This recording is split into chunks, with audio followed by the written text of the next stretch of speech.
حوثیز نے کل اعلان کر دیا کہ اب جو بھی تیل بردار جہاز جو ہیں وہ باب المندب سے گزریں گے وہ ہمارے میزائل کے نشانے میں آئیں گے۔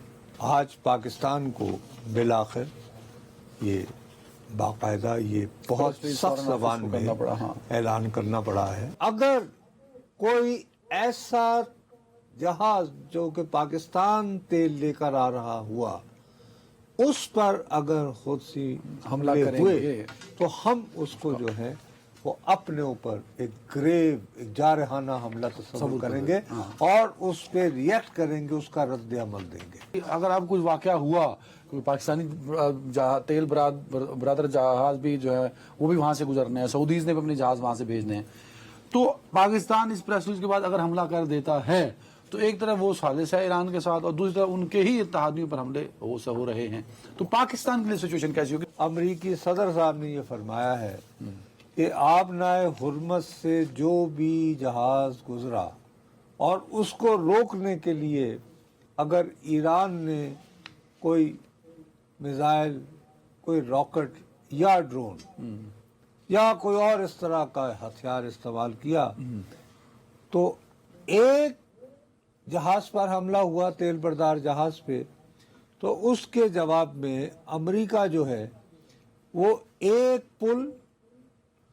یا یہ پاور پلانٹ یعنی بجلی پیدا کرنے والے پلانٹ پر بوم گرائے گا،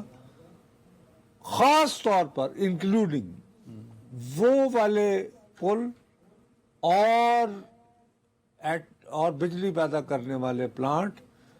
جو کہ تہران میں ہیں یا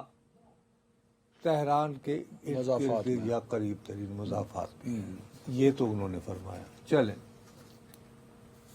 تو آپ نے یہی میں کہہ رہا ہوں نا کہ آپ احتجاج کرنے جا رہے ہیں، آپ نے ہرمز کے حالات آپ کے سامنے،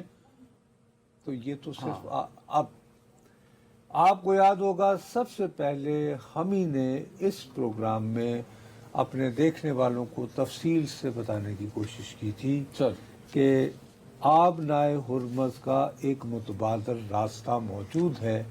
اور خاص طور پر اس کو ہمارا برادر ملک جو ہے سعودی عرب وہ استعمال کر رہا ہے، وہ یہ کہ وہ اپنے جنوب میں ینبو نامی شہر میں پیٹرول جو ہے وہ پائپ لائنوں کے ذریعے لے آتا ہے اور ینبو کی جو پورٹ ہے وہاں سے جہاز نکلتے ہیں دے وہیکل اور وہ آبنائے ہرمز کو بائی پاس کرتے ہوئے ریڈ سی سے واپس آ جاتے ہیں، بحر ہند میں آ جاتے ہیں۔ ان میں سے وہ کچھ ایسے علاقوں سے گزرتے ہیں جو کہ تھوڑا سا تنگ بنتا ہے اور اس کو باب المندب کہا جاتا ہے۔ یہ ہے یمن کے نیچے، اوپر یمن کی پہاڑیاں ہیں نیچے اور یہ وہ پہاڑیاں ہیں جو کہ وہاں پہ باغی ملیشیا حوثی کے پاس ہے۔ ابھی تک حوثی جو تھے وہ اس جنگ میں نہیں کودے تھے، حالانکہ وہ ایران کے حلیف ہیں، ان کے بہت پرانے دوست ہیں، تو لیکن جب رہبر اعلیٰ کی تدفین ہو گئی تو اس کے بعد جو ہے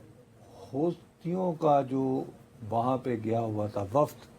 وہ جب واپس آ رہا تھا تو وہ پاسداران انقلاب کی ملکیت تصور ہوتی ایک ایئر لائن کے جہاز کے ذریعے آ رہا تھا اور وہ اترنا چاہ رہا تھا یمن کے دارالحکومت جو رہا ہے قدیمی صنعا۔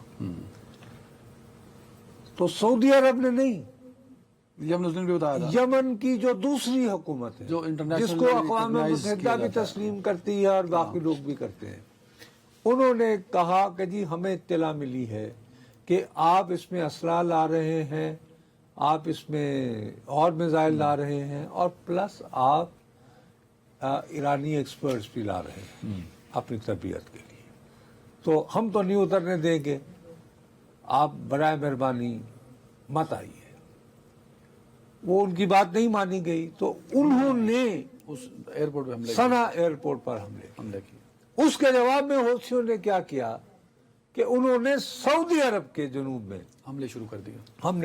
دیے۔ اس کے باوجود سعودی عرب نے Retaliate نہیں بردباری کیا۔ کا مظاہرہ کیا، اس بردباری کے باوجود حوثیز نے کل اعلان کر دیا کہ اب جو بھی تیل بردار جہاز جو ہیں وہ باب المندب سے گزریں گے وہ ہمارے میزائل کے نشانے میں آئیں گے۔ اب یار یہ تو کمال ہے۔ ہاں ٹھیک ہے، اس کے لیے آج پاکستان کو بالآخر یہ باقاعدہ یہ بہت Press release سخت فوراً زبان آفس کو میں کرنا پڑا، ہاں۔ اعلان کرنا پڑا ہے۔ اس میں دیکھو ہم نے اپنی یعنی خود غرضی نہیں دکھائی ہے، ہم نے سب سے پہلے تو مذمت کی ہے ان دھمکیوں کی جو حوثیوں کی طرف سے آئی سعودی ہے، عرب کو دی گئی۔ کس کے خلاف؟ سعودی عرب کے خلاف اور اس کی کمرشل شپنگ کو۔ یہ دو پیرے لکھنے کے بعد کہ کیسے سعودی عرب کے خلاف یہ دھمکیاں قابل مذمت ہیں اور بین الاقوامی اصولوں کے خلاف ہیں، ہاں تو پاکستان نے یاد دلایا ہے کہ اگر کوئی ایسا جہاز جو کہ پاکستان تیل لے کر آ رہا ہوا اس پر اگر حوثی حملہ کریں ہوئے گے تو ہم اس کو جو ہے وہ اپنے اوپر ایک گریو ایک جارحانہ حملہ تصور کریں گے اور اس پہ ریئیکٹ کریں گے، اس کا رد عمل دیں گے۔ یہ پاکستان کا آفیشیل سٹانس، اب باقاعدہ ہمارا یہ سرکار آفیشیل سٹانس ہو گیا۔ اس کا کیا مطلب ہوا؟ اس کا مطلب یہ ہوا، سیدھی سی بات ہے، اور دیکھو ان کو سمجھنا چاہیے، آپ کو پتہ نہیں کہ ایسی بے نیازی ہو جاتی ہے جب آپ کا بھائی آپ کا جھگڑا چل رہا ہے اور آپ کا یہ جھگڑا جو ہے یمن کے اندر جو آپ کی خانہ جنگی ہے اس جو میں آپ دو حصوں آپ اس ہیں، میں آپ ہاں ٹھیک ہے، وہ آج نہیں ہوئی، یہ 2015 میں شروع ہوئی۔ مارچ 2015 میں سعودی عرب نے باقاعدہ پاکستان سے درخواست کی کہ حوثیوں کا مقابلہ کرنے کے لیے آپ ہمارا ساتھ دیں۔ یاد ہے آپ کو؟ ہاں ہاں نواز شریف صاحب وزیر اعظم پاکستان، نواز شریف صاحب اس وقت وزیر اعظم تھے، اور نواز شریف صاحب جب وزیر اعظم منتخب ہوئے تھے تو ان کے انتخاب کے فوراً بعد سعودی عرب نے پاکستان کو $1.5 ارب دیے تھے۔ کتنے؟ $1.5 ارب۔ اچھا، نہ یہ قرضہ تھا اور نہ ہی یہ رول اوور والا پیسہ تھا، پلیز یاد رہے آپ کو۔ انہوں نے کہا کہ یہ آپ رکھیں اور اپنے ترقیاتی کاموں کے لیے استعمال کریں۔ کتنی بڑی مدد، ہاں یہ کتنی بڑی فیور۔ بہت بڑی ڈیولپمنٹ تھی، اور یہ ظاہر کرتی تھی کہ اس وقت سعودی عرب کی گورنمنٹ پاکستان کی حکومت پہ کتنا ریلائی کر رہی تھی چیزوں کو۔ ٹھیک، اس $1.5 ارب کی ڈالر، ہاں بالکل یعنی کہ $1 کی خطیر رقم جو اس حکومت کو سہارا دینے کے لیے دی گئی، قرض کی صورت میں بھی نہیں، اس کی صورت میں بھی نہیں، اس کو نظر انداز کرتے ہوئے نواز حکومت نے فیصلہ کیا کہ جی ہم پارلیمان سے اجازت لیں گے کہ کیا ہمیں سعودی عرب کی مدد کے لیے یمن بھیجنی فوج چاہیے۔ بھیجنی چاہیے نہیں، ہمارے ہاں مفصل بحث ہوئی پارلیمان میں، اور پارلیمان نے اکثریت سے فیصلہ کیا کہ نہیں، اس سے علاقائی جو ہے وہ جھگڑے بڑھیں گے، ٹھیک ہے۔ اور دوسرا جو سب سے بڑا مسئلہ وہ یہ کہ یار مسلکی تفریق جو ہے، اب اس جواز کو سمجھ، ٹھیک ہے ٹائم بھی کم ہے، اس جواز آپ کو کو سمجھتے یار ہوئے، اس چیز کو ذہن میں رکھنا چاہیے۔ اس جواز کو سمجھتے ہوئے اس پریس ریلیز کو جب آپ دیکھتے ہیں، دیکھیں ایک طرف ہم سالس بھی تو ہے نا سر یار ایران کے، پھر وہی تم بات ہی نہیں سمجھ رہے ہو، یہ کیوں آپ کو اتنا سخت بیان دینا پڑ رہا ہے کہ یار آپ بھول گئے 2015 کو ہم نے کیا کنڈکٹ کیا تھا، اور چلے آپ کہہ دیں جی 2015 رات گئی بات گئی، ابھی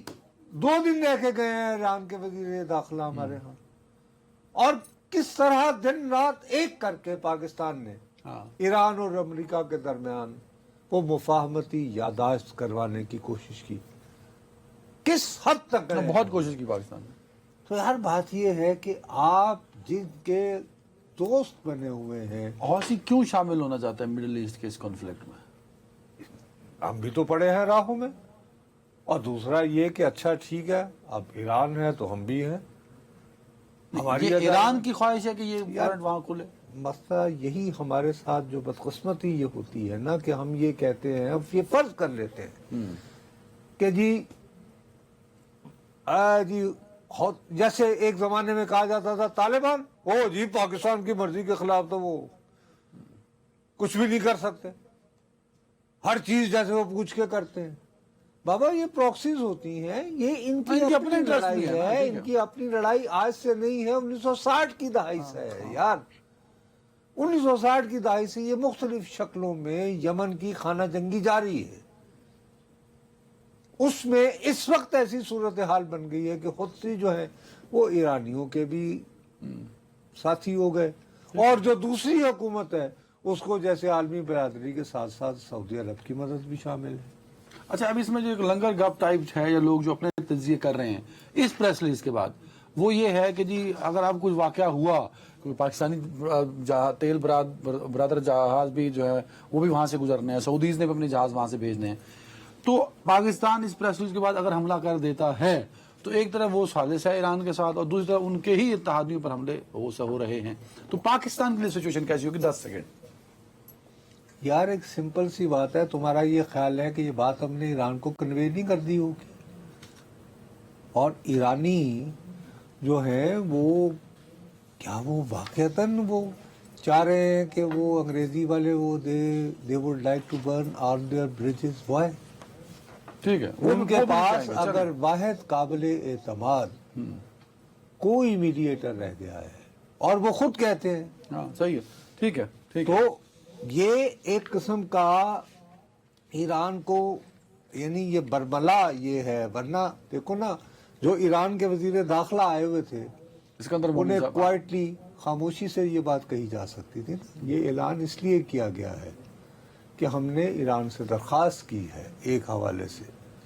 ریگلی اسپیکنگ، کہ جی ان کو ذرا کنٹرول